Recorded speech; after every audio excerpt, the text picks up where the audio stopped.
जय श्री कृष्णा। आइए सुनते हैं बुधवार के दिन भगवान बुद्ध देव की यह कथा।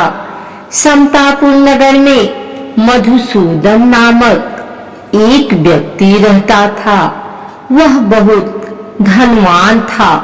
मधुसूदन का विवाह बलरामपुर नगर की सुंदर लड़की संगीता से हुआ था।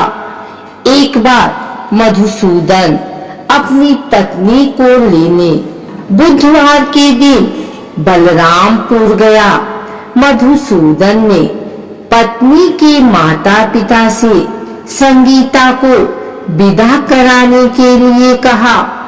माता पिता बोले, बेटा आज बुधवार है, बुधवार को किसी भी शुभ कार्य के लिए यात्रा नहीं करते।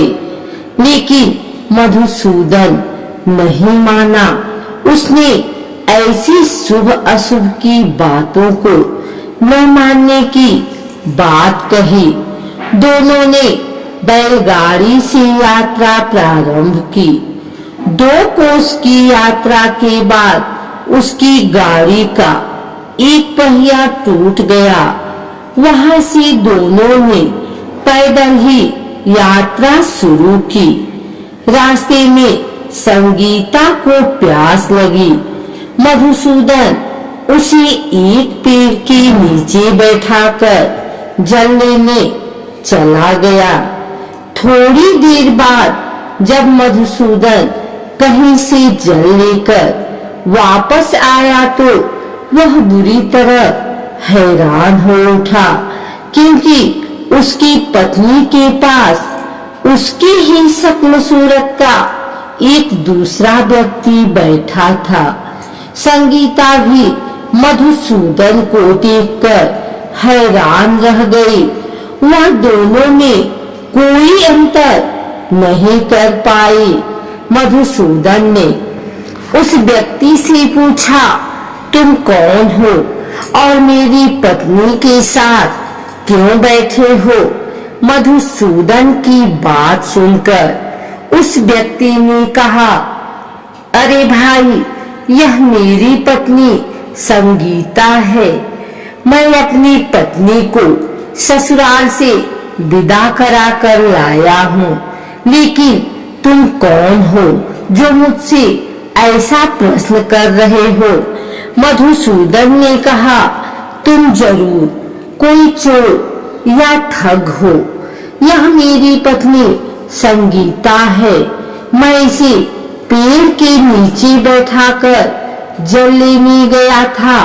इस पर उस व्यक्ति ने कहा, अरे भाई, झूठ तो तुम बोल रहे हो।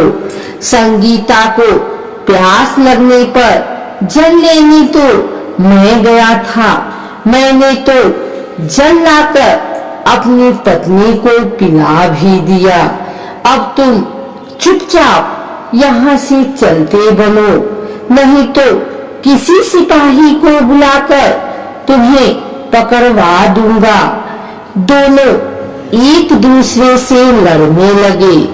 उन्हें लड़ते देख बहुत से लोग वहाँ एकत्र हो गए। नगर के कुछ सिपाही भी वहाँ आ गए। सिपाही उन दोनों को पकड़कर राजा के पास ले गए। सारी कहानी सुनकर राजा भी कोई निर्णय नहीं कर पाया। संगीता भी उन दोनों में से अपने वास्तविक पति को कहीं नहीं पहचान पा रही थी। राजा ने दोनों को कारागार में डाल देने के लिए कहा।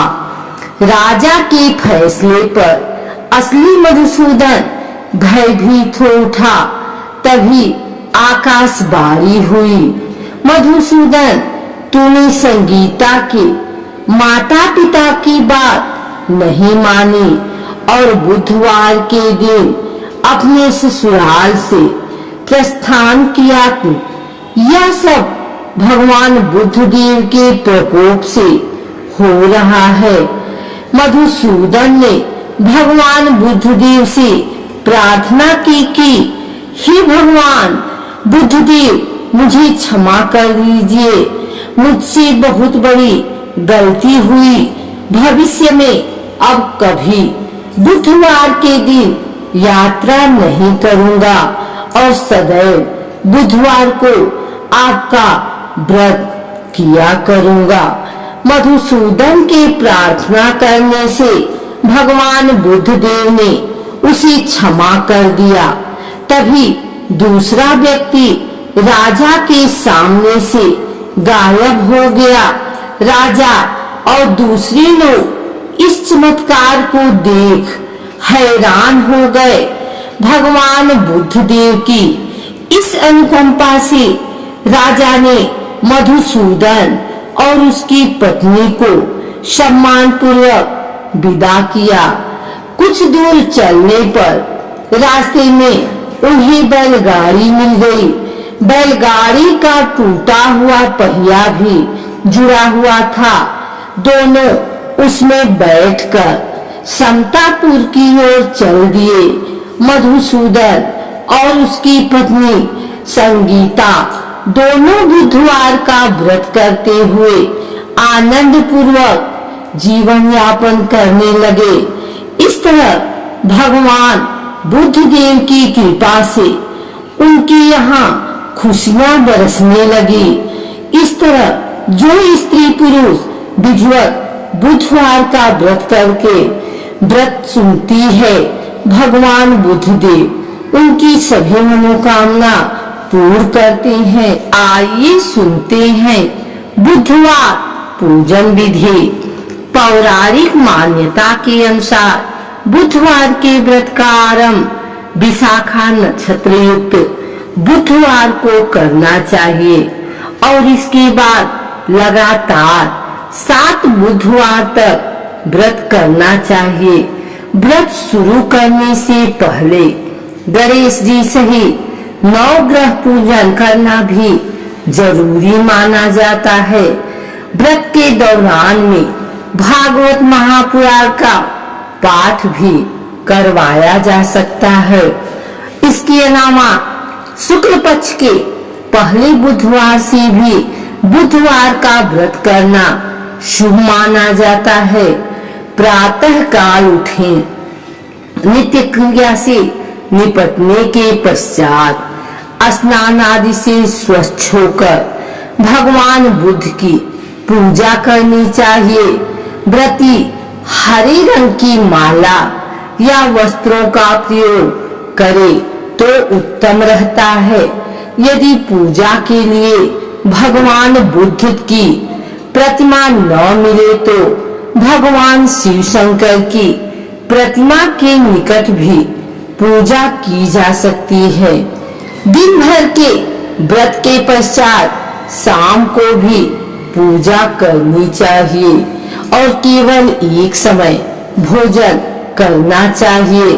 व्रत में हरे रंग के वस्त्र, फूल या सब्जी आदि दान करने चाहिए। इस दिन एक समय दही, मूंग दाल का हलवा या फिर हरी वस्तु से बनी चीजों का सेवन करना चाहिए।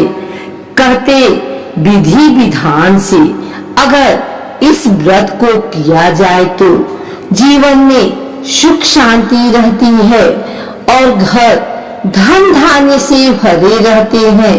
माता लक्ष्मी भी व्रती की मनोकामनाएं पूर्ण करती हैं।